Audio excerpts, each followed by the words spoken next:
Netherlands visit visa apply करने के लिए रिक्वायरमेंट्स क्या हैं और अपॉइंटमेंट कैसे हासिल करें? अगर स्पेन का रिस्पांस नहीं आ रहा तो क्या केस को रिपीट कर सकते हैं? जर्मनी विजिट वीज़ा कैसे अप्लाई करें और अपॉइंटमेंट कैसे हासिल करें? शेंजन में किस मुल्क का अप्लाई करना चाहिए, किसकी वीज़ा रेशो?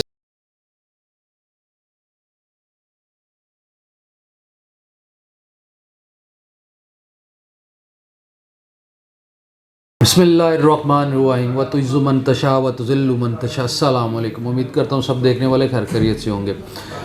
आज फिर मेरी टीम ने कुछ क्वेश्चन इकट्ठे किए हुए थे, तो मैंने सोचा कि बजाय सिंगल जो रिप्लाई करने के हम लोग एक उस पर वीडियो बना देते ताकि बाकी लोगों तक भी इंफॉर्मेशन वो जो है पहुँच जाए। तो क्वेश्चन जो है मोस्टली कॉमन ही होते हैं, सबके कुछ मिलते जुलते भी होते हैं। ठीक है, तो चले स्टार्ट करते हैं आज का सेशन। जी जुनेद साहब बताइएगा क्या हैं क्वेश्चन आज के? नेदरलैंड्स विजिट वीज़ा अप्लाई करने के लिए रिक्वायरमेंट्स क्या हैं और अपॉइंटमेंट कैसे हासिल कर सकते हैं? नीदरलैंड का विजिट वीज़ा अप्लाई करने के लिए रिक्वायरमेंट्स वही हैं जो बाकी भी शेंजन के लिए हैं। जैसे आपका अगर आप बिज़नेस कर रहे हैं तो passport, CNIC, FRC, NTN, tax return 2 साल की और बैंक स्टेटमेंट चाहिए। अगर आप जॉब कर रहे हैं तो आपकी जो है वो पासपोर्ट, CNIC, FRC, आपकी सैलरी स्लिप, NOC है। अगर आप रिटायर्ड हैं तो आपके पेंशन के जो सर्टिफिकेट होता है वो आ जाएगा, passport, CNIC, FRC, bank statement आ जाएगी। और इसकी जो अपॉइंटमेंट है वो जून की इस वक्त अवेलेबल है विजिट वीज़ा की। VFS ग्लोबल इसको डील करता है, VFS से आपको इसकी अपॉइंटमेंट मिल जाती है और तकरीबन प्रोसेसिंग टाइम 3 वीक्स है, मगर कुछ केसेस में जो है तकरीबन 1.5 महीने तक जा रहा है। वीज़ा रेशो नीदरलैंड की बहुत अच्छी है। अगर स्पेन का रिस्पांस नहीं आ रहा तो क्या केस को रिपीट कर सकते हैं? नहीं, केस रिपीट नहीं हो सकता। अगर स्पेन का रिस्पांस नहीं आ रहा तो स्पेन की एम्बेसी की एक जो है ईमेल एड्रेस होता है, उस पे जो है एम्बेसी को रिप्लाई करते हैं।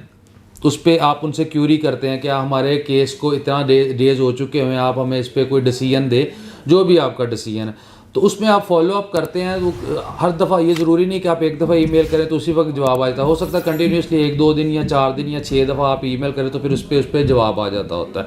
और एक केस में तो हमारे साथ ऐसा भी हुआ था कि कस्टमर का जो है वो ट्रैवल प्लान जो है वो एक्सपायर हो रहा था, तो उन्होंने हमसे कॉन्टैक्ट किया। हमने एम्बेसी को ईमेल की। अब एम्बेसी को जब हमने अप्रोच किया तो एम्बेसी ने उनसे हमसे जो है वो fresh travel plan, hotel booking, airline booking fresh मंगवा ली। ये तकरीबन 3 महीने बाद का प्रोसेस हुए। 3 महीने हो गए केस को सबमिट हुए, तो एम्बेसी ने वो फ्रेश चीज़ें मांग ली। वो फ्रेश चीज़ें हमने सबमिट की हैं। जैसे ही सबमिट किए हैं तो विदिन 10 डेज़ जो है वीज़ा एम्बेसी ने ग्रांट कर दिया। तो आप रीअप्लाई तो नहीं उसको कर सकते, आप उसको ये है कि दोबारा से उनको जो है अप्रोच कर सकते हैं, फॉलोअप कर सकते हैं एम्बेसी को। जर्मनी विजिट वीज़ा कैसे अप्लाई करें और अपॉइंटमेंट कैसे हासिल करें? जर्मनी विजिट वीज़ा अप्लाई करने के लिए आपको अपॉइंटमेंट जो है वो एम्बेसी देती है। पहले ये होता था इस्लामाबाद में अपॉइंटमेंट्स ओपन होती थी, कराची में अपॉइंटमेंट्स ओपन होती थी। आप एम्बेसी की वेबसाइट पे जाते थे, अपॉइंटमेंट्स बुक करते थे और जर्मनी के लिए अप्लाई कर लेते थे। पहले तो उन्होंने जो है इस्लामाबाद को जो है उसकी अपॉइंटमेंट जो ख़त्म की है, उसके लिए उन्होंने वेटिंग लिस्ट शुरू कर दी कि एक फॉर्म है, आप फॉर्म पे अप्लाई करें, उनके पास क्यू में लग जाएगी अपॉइंटमेंट। जैसी ही अवेलेबल होगी वो आपको अपॉइंटमेंट देंगे। और कराची में आप पहले ऑनलाइन ही आप लोग बुक कर रहे थे। पहले इस्लामाबाद की उन्होंने अपॉइंटमेंट बुकिंग ख़त्म किया, अब उन्होंने कराची की भी अपॉइंटमेंट बुकिंग ख़त्म कर दी। कराची में भी अब प्रोसेसिंग इसी तरह ही है कि आपने एम्बेसी को ईमेल करनी है। ईमेल करने के बाद जो एम्बेसी आपको वेटिंग लिस्ट में लगा देगी, जो फर्स्ट अवेलेबल अपॉइंटमेंट आएगी आपके टर्न पे आपको वो अब जो है प्रोवाइड कर दी जाएगी। जैसे आपने देखा होगा कि फ्रांस में हम लोग ईमेल करते हैं, AEG को ईमेल करते हैं तो अपॉइंटमेंट उसको रिप्लाई आता है। ठीक है, कई दफ़ा एक ईमेल पे आता है, कई दफ़ा मल्टीपल ईमेल्स पे रिप्लाई आता है। इसी तरह आप जर्मनी के लिए भी आपने जो है वो आप पहले अप्लाई करना है अपॉइंटमेंट के लिए। जब आपको अपॉइंटमेंट मिल जाएगी वेटिंग लिस्ट में आपका नाम आ जाएगा, फिर आपको अपॉइंटमेंट मिल जाएगी, फिर आप उसमें अपीयर होंगे और इंटरव्यू देंगे। और एक और चीज़ मैं उस जर्मनी के हवाले से थोड़ा सा आपको बता दूँ कि जर्मनी में जो लोग तो पंजाब के रहने वाले हैं वो इस्लामाबाद में अपीयर हो सकते हैं। वो कराची जाके कराची वाले उसकी एप्लीकेशन को जो है वो एक्सेप्ट नहीं करेंगे। और जो कराची वाले या बलूचिस्तान वाले वो सिर्फ कराची सेंटर पे जाएंगे, वो उनकी जो एप्लीकेशन है वो इस्लामाबाद में एक्सेप्ट नहीं होंगी।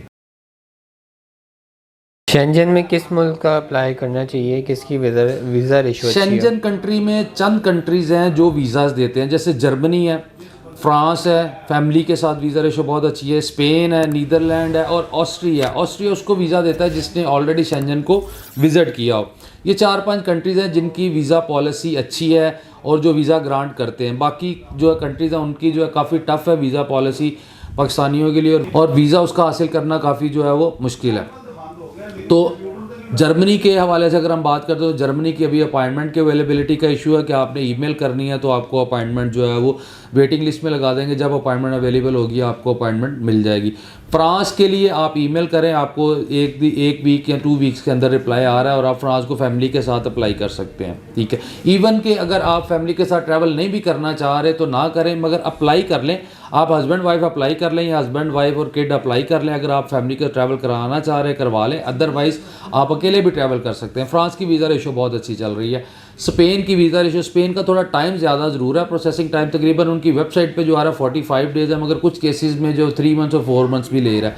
आप स्पेन कर सकते हैं। स्पेन के अलावा नीदरलैंड एक बहुत अच्छा कंट्री है। पहले इसकी अपॉइंटमेंट की प्रॉब्लम चल रही थी, अब इसकी अपॉइंटमेंट्स अवेलेबल हैं।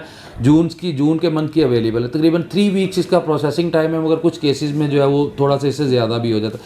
ये 3-4 कंट्रीज़ हैं जिनको आप अप्लाई करेंगे और आपका वीज़ा लगने के चांसेस हैं। आप भी अगर अपने किसी भी वीज़ा की प्रोसेसिंग करवाना चाहते हैं या सिर्फ असेसमेंट करवाना चाहते हैं, आप हमारी हेल्पलाइन पे कॉल कर सकते हैं। हमारा हेल्पलाइन नंबर है 042111786414। इस नंबर पे आप कॉल कर सकते हैं और इसी नंबर पे आप व्हाट्सएप भी कर सकते हैं।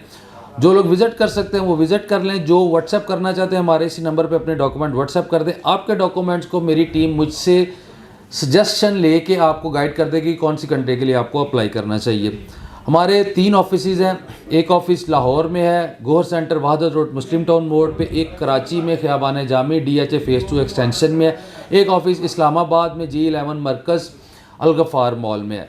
तीनों ब्रांचेस पे डिफरेंट डेज़ में डिफरेंट टाइमिंग में मैं अवेलेबल होता हूँ। जो लोग भी आना चाहते हैं वो आ सकते हैं, मिल सकते हैं, मुलाकात कर सकते हैं। बस आते हुए अपने डॉक्यूमेंट्स अपने साथ रखिएगा ताकि आपके डॉक्यूमेंट्स को देख के हमें आसानी हो जाए कि आपको सजेस्ट कर सके कौन सी कंट्री के लिए आप एलिजिबल हैं और कौन सी कंट्री के लिए आपको अप्लाई करना चाहिए। हमारा हेल्पलाइन नंबर 042111786414। इस पर मेरे टीम मेंबर सुबह 10 बजे से लेके रात को 11 बजे तक अवेलेबल होते हैं आपकी रहनुमाई के लिए, आपकी गाइडेंस के लिए। आप इनको कॉल कर सकते हैं, व्हाट्सएप कर सकते हैं, या आपको सारी इन्फॉर्मेशन देंगे। Thank you so much. अपना बहुत ज़्यादा ख्याल रखिएगा। अल्लाह हाफिज़।